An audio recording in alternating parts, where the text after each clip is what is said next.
I never imagined that the life I'd built with Emily would unravel in ways I couldn't foresee. For as long as I can remember, our marriage seemed like the picture of a solid partnership, a union founded on trust, shared dreams, and countless promises whispered in quiet moments. I always believed that every challenge was just another opportunity to prove our love. But looking back now, I see the subtle signs that something was off long before the storm hit our lives. In the early days, Emily and I were like two peas in a pod. I'd come home after a long day at work, and she'd greet me with a smile that lit up the entire room. We spent our evenings talking about everything, from the mundane details of our day to the wild fantasies of our future together. I recall how she would laugh at my silly jokes and tell me how proud she was of everything I did, even if it was just fixing a leaky faucet. Life felt simple, genuine, and right. However, as time passed, things began to shift in ways that I initially dismissed as the natural ebb and flow of any long-term relationship. I started noticing little changes that at first seemed trivial. Emily's laughter, once so warm and inviting, now often held a tinge of something unidentifiable, a fleeting hesitation or a forced cheerfulness that didn't quite match her usual self. I chalked it up to stress or perhaps the pressures of balancing her own ambitions with our family life. Still, deep down, a nagging feeling started to take root. It all began on a cool autumn evening when I got home a bit later than usual.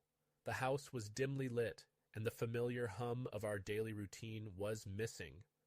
I remember thinking it was odd that Emily wasn't in the kitchen preparing dinner, a task she usually enjoyed. Instead, there was silence, a silence so thick it felt like the air was holding its breath. I wandered through the rooms, calling out her name, expecting to hear her soft response echoing from somewhere, only to be met with emptiness. The following days were filled with a growing sense of unease. I started catching Emily in small, puzzling moments. Furtive glances at her phone when she thought I wasn't looking, sudden trips out of the blue with friends she'd barely mentioned before, and an inexplicable change in the way she dressed, always putting on a little extra effort as if preparing for something secret. At first, I convinced myself that I was just overthinking. After all, relationships have their ups and downs, and perhaps it was nothing more than the natural rhythm of our busy lives. I tried to put these thoughts aside, believing that every good marriage faces rough patches that eventually smooth out with time. I told myself that maybe she was just stressed or even excited about something new at work. But then, there were the evenings when I'd catch a glimpse of her expression in the mirror. A look that was distant, as if she was somewhere else entirely, trapped in a secret world I wasn't a part of. Those moments, though fleeting, stirred a sense of dread that I couldn't shake off. One night, I sat alone in our living room, nursing a cup of coffee as I tried to piece together the puzzle of our slowly disintegrating connection. I remembered the days when Emily and I would stay up late, confiding in one another about our dreams, our fears, and even the things we thought were too trivial to mention. But now, the warmth of those memories clashed with the cold realization that something was drastically wrong. The laughter had faded, and with it, the trust that I had always taken for granted. Looking back, I now recognize that the early signs were all there, hidden in the small inconsistencies and the minor details that I chose to ignore. I was so caught up in the idea of our perfect life that I overlooked the subtle shifts in her behavior.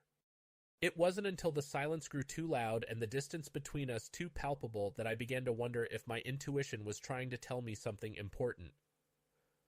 In the weeks that followed, the tension in our home grew thicker. I remember feeling like I was walking on eggshells, every word I spoke measured and careful, as if any misstep might shatter the fragile peace that still lingered between us. Conversations became short, and the long, heartfelt talks that once defined our evenings were replaced by awkward silences and forced smiles. Despite my attempts to bridge the growing gap, there was an undeniable barrier that I couldn't break through, a barrier built from unspoken secrets and unshared emotions. I started to question everything. Was I missing something obvious? Was there a sign I had overlooked? My mind raced with doubts, and every little detail seemed to hint at a hidden truth I wasn't yet ready to confront. Even as I tried to convince myself that these were just normal fluctuations in a long-term relationship, a part of me couldn't help but feel that something was seriously amiss. It was as though the foundation of our life together was beginning to crack, and I was powerless to stop it. During this time, I also began to reflect on the years we had spent together. I recalled the initial excitement, the fervor of young love, and the unshakable belief that nothing could come between us. Those memories now stood in stark contrast to the present, a present filled with uncertainty, silent accusations, and the haunting realization that perhaps I was living a lie. I could no longer ignore the sense of foreboding that grew with each passing day. Even now, as I sit and write these words, I am haunted by the moments of quiet that preceded the storm. They serve as a reminder that sometimes, even the strongest bonds can be slowly eroded by neglect and secrets. I wish I could say that I saw it coming, that there were clear signs that warned me of the betrayal that was about to unfold. Instead, all I have are memories of whispered doubts and a growing sense of isolation, a loneliness that crept in like a shadow, unnoticed until it was too late. I want you to know that I'm not sharing this story to gain sympathy or to paint myself as a victim.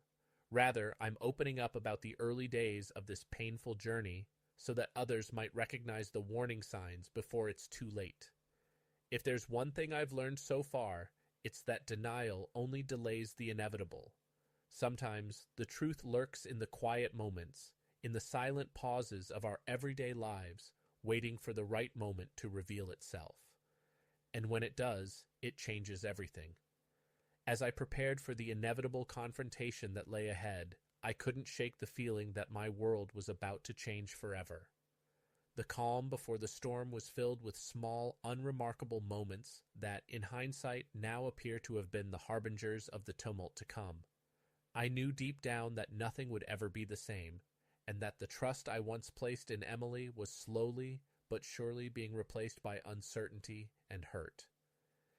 Even though I clung to hope, a tiny voice in my head kept urging me to be vigilant, to look closer at the things I once took for granted.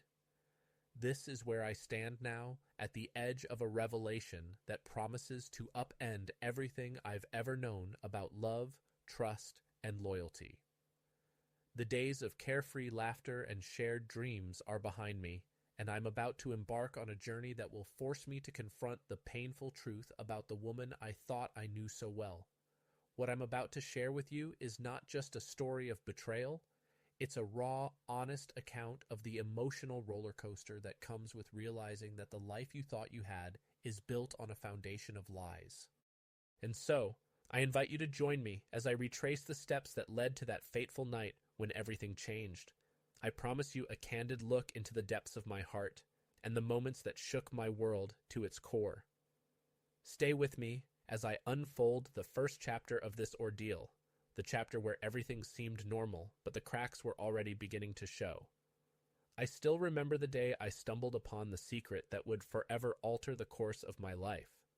It started out like any other day, ordinary and unassuming, but by the end of it, nothing would ever be the same.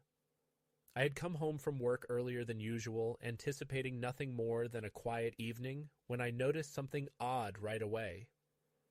The house, which usually brimmed with the sounds of our shared life, felt unusually silent and heavy, as if it were holding its breath in anticipation of some unspoken truth.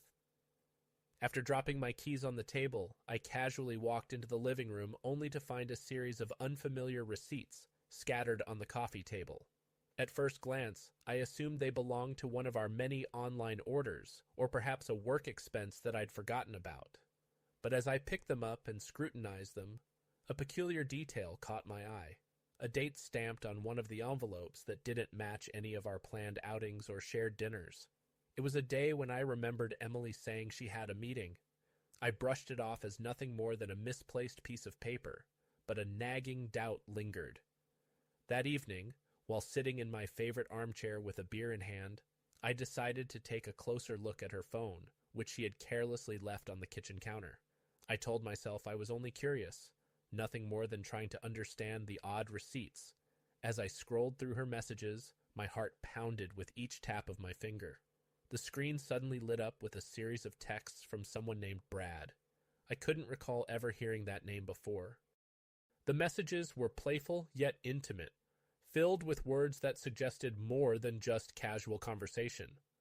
It was as if Brad knew exactly how to make Emily laugh, and, more worryingly, how to make her forget about the life we'd built together.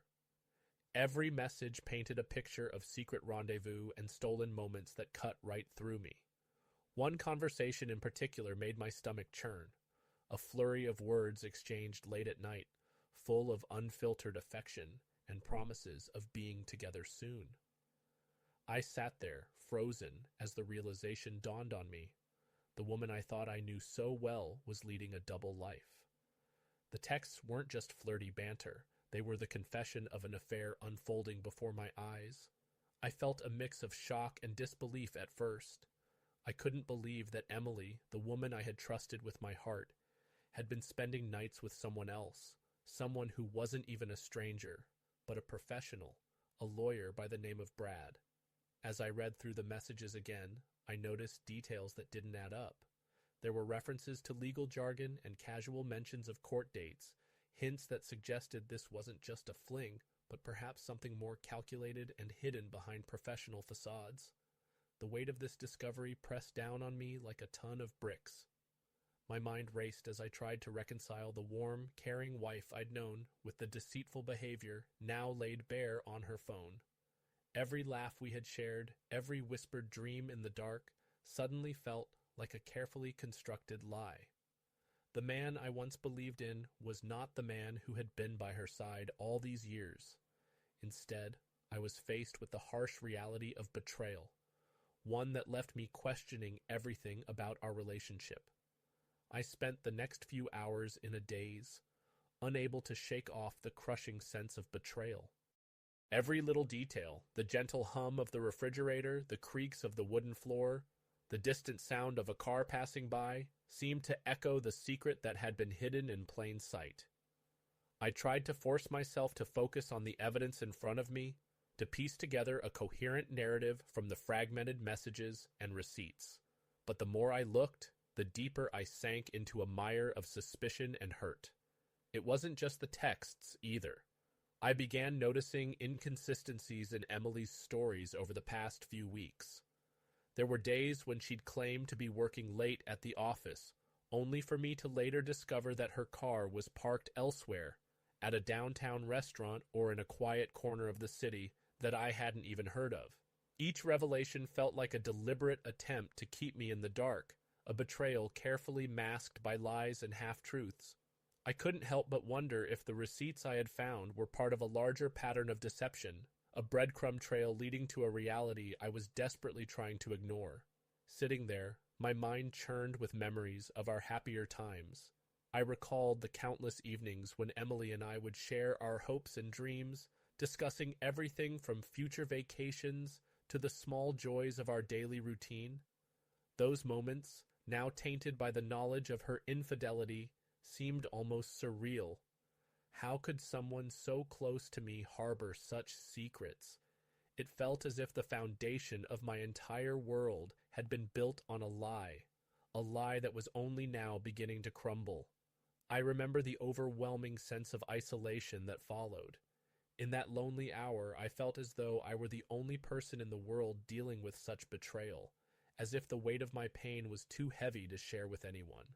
I sat in silence, wrestling with a torrent of emotions, anger, sorrow, confusion, and a deep gnawing sense of loss. The man I once was, confident in the solidity of my marriage, now felt small and broken, adrift in a sea of uncertainty. In the days that followed, I couldn't shake the feeling of being watched, of living a double life where the truth lurked behind every smile and every excuse. I found myself rereading those messages over and over, each line a stark reminder of the reality I had long been blind to. I questioned every moment we'd shared, every word of reassurance that had once filled my heart with love. Had I been too naive? Had I overlooked the subtle hints in her behavior? Or was I simply too desperate to believe that someone I loved could betray me so thoroughly? This discovery was not just a single moment of revelation. It was a gradual unraveling of the tapestry of trust that had held our marriage together. Every new piece of evidence forced me to confront the possibility that my life with Emily was nothing more than an elaborate facade. I began to notice how quickly she could shift from warmth to cold indifference, how a simple smile could hide a multitude of lies.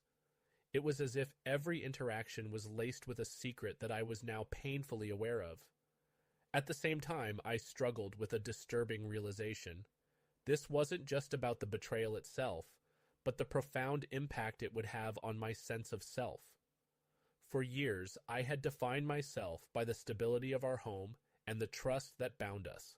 Now, with every message I read and every inconsistent story she told, that identity was being stripped away, leaving me raw and exposed. I felt like a stranger in my own life, searching for answers in a maze of shattered illusions. In the midst of this internal chaos, I resolved to find the truth, no matter how painful it might be.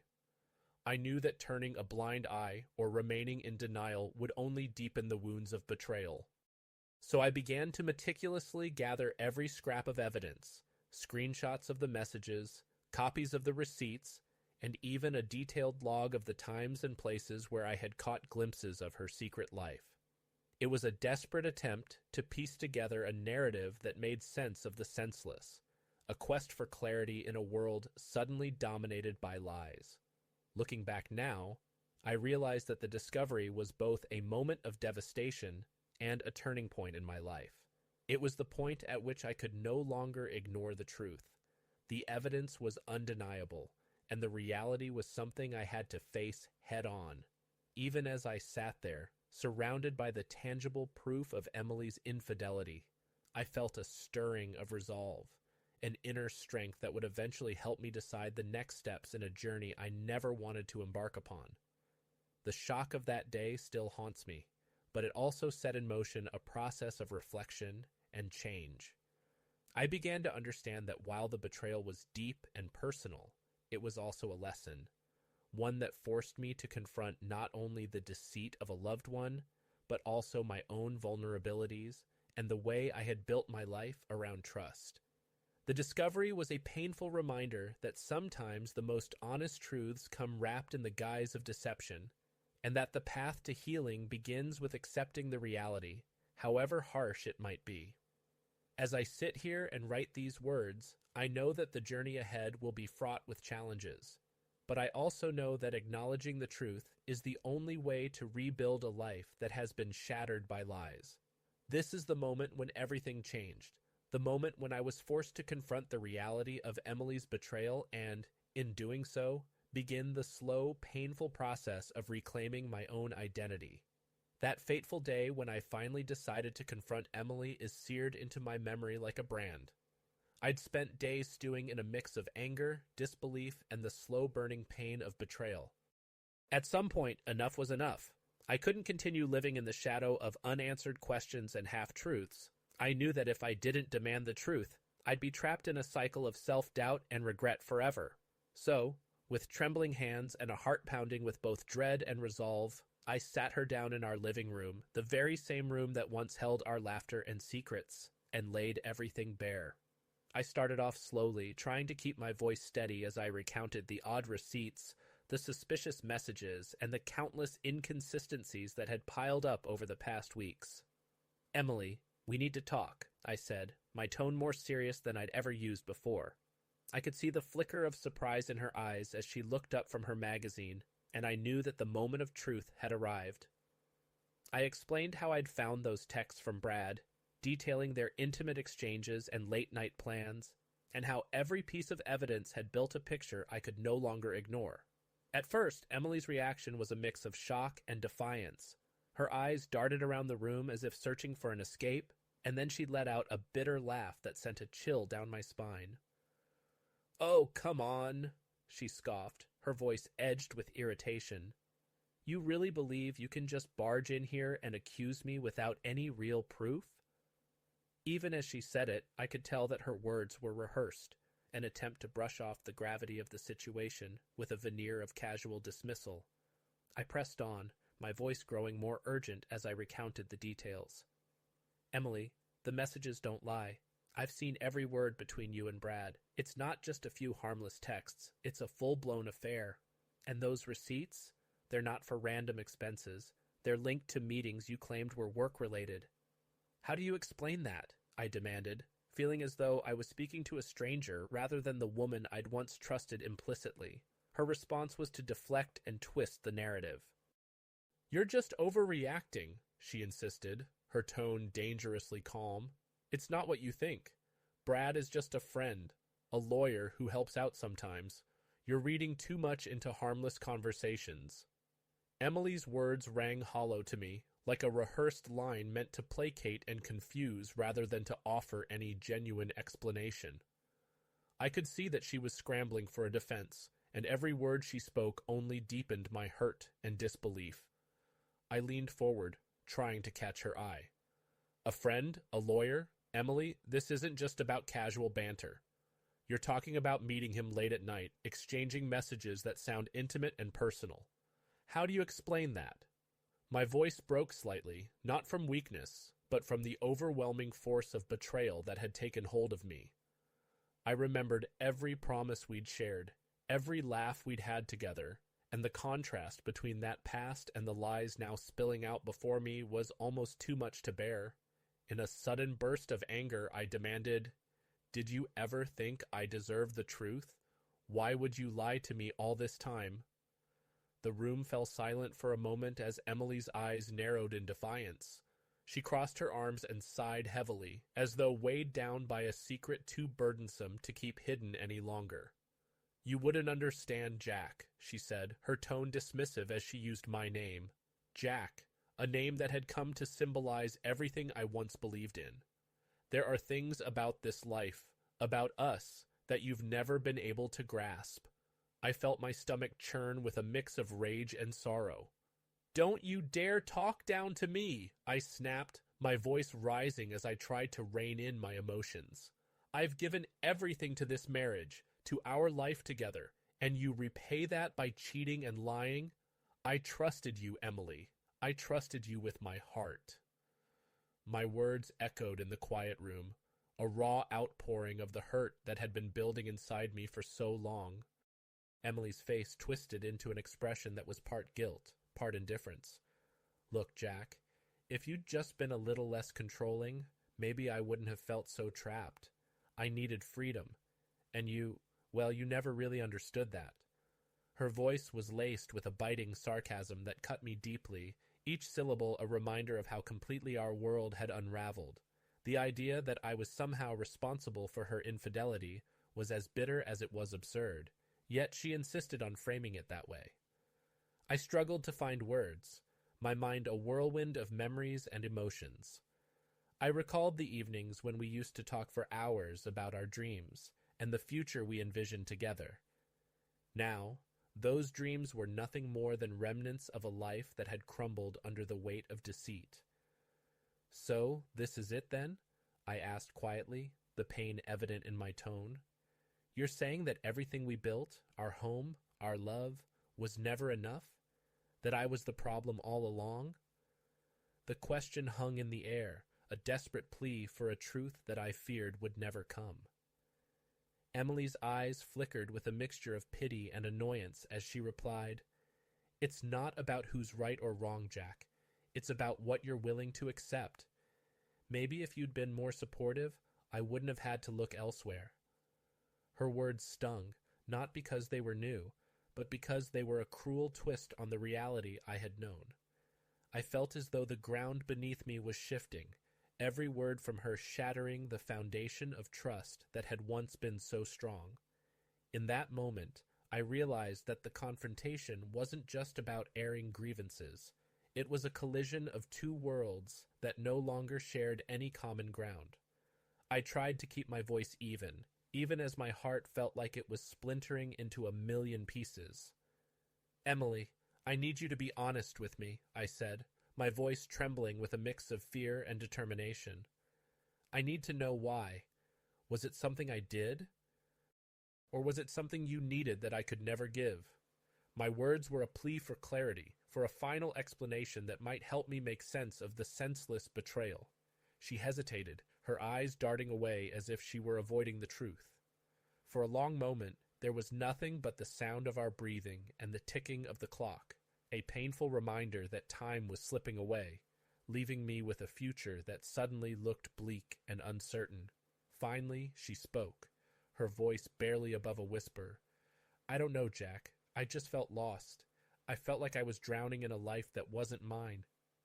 Her admission was as vague as it was unsatisfying, a half-truth meant to placate my anger without addressing the core of the betrayal. I couldn't believe how casually she delivered it, as if her infidelity were nothing more than a passing mistake rather than the shattering of our shared dreams. Lost? Emily, you had everything. We built a life together. I gave you all I had. And this is your excuse? I asked, my voice rising again with indignation. The raw emotion in my tone was unmistakable, a blend of heartbreak and fury that left no room for ambiguity. The confrontation spiraled from there into a torrent of accusations and bitter remarks.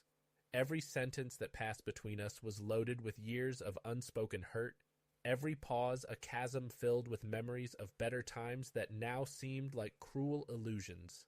I recounted every time she'd brushed off my concerns, every time I'd sensed a distance growing between us, and every moment when her lies had come to light, piece by piece.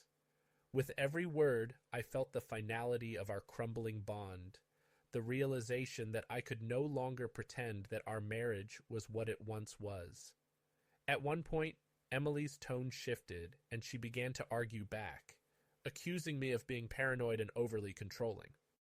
Maybe if you had trusted me instead of snooping around, none of this would have happened, she said, her voice carrying an edge of frustration that felt both rehearsed and insincere.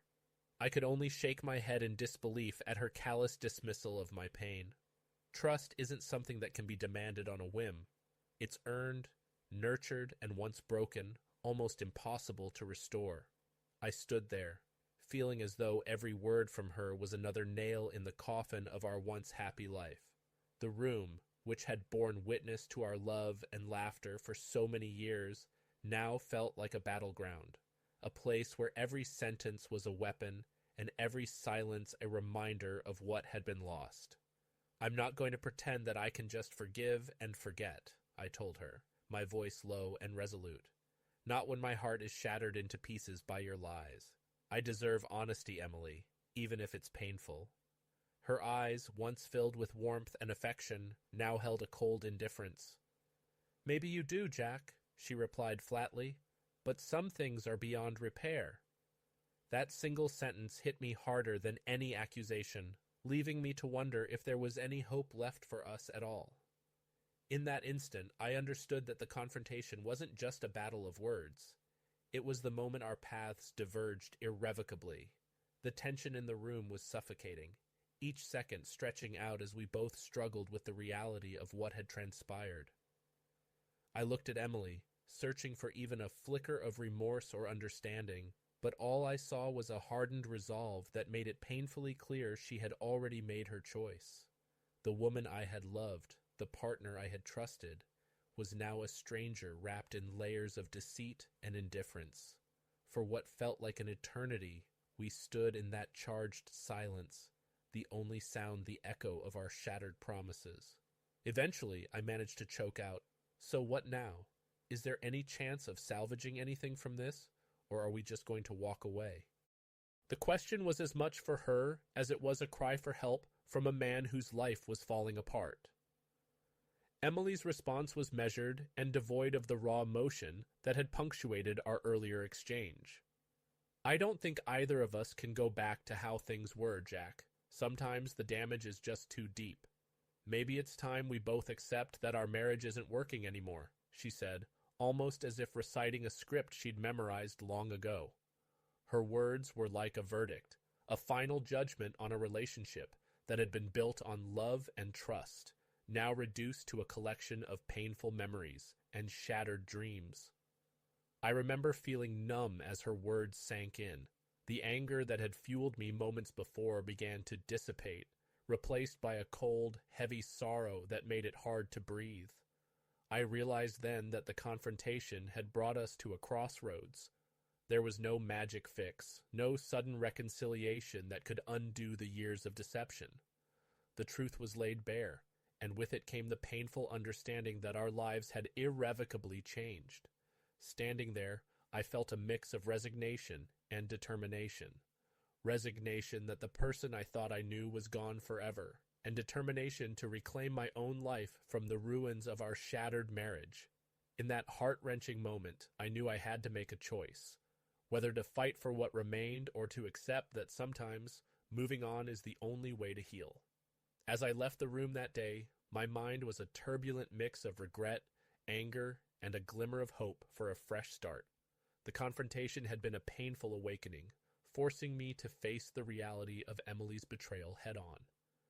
It was a moment that would forever change me, marking the end of the life I once knew, and the beginning of a journey toward rebuilding my identity from the fragments left behind.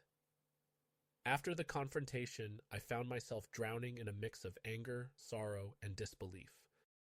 Every night, the pain of betrayal echoed in the silence of our once happy home. I clung to memories of better days, but each recollection only deepened the sting of knowing that everything we built was based on lies. In the weeks that followed, I withdrew from friends and family, spending long hours alone with my thoughts.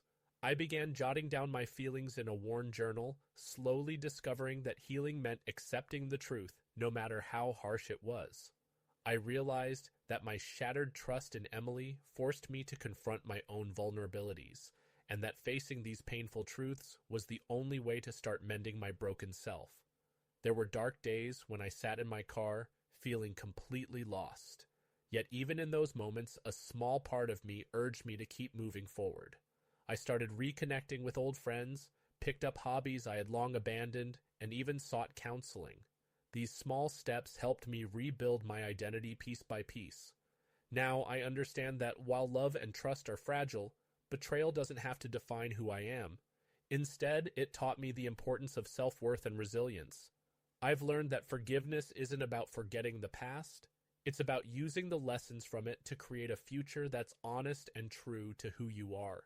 Standing at this new crossroads, I choose to embrace the future with cautious optimism. I no longer let the lies and betrayal control my life. Instead, I focus on rebuilding and loving myself, knowing that one day I may find trust and happiness again.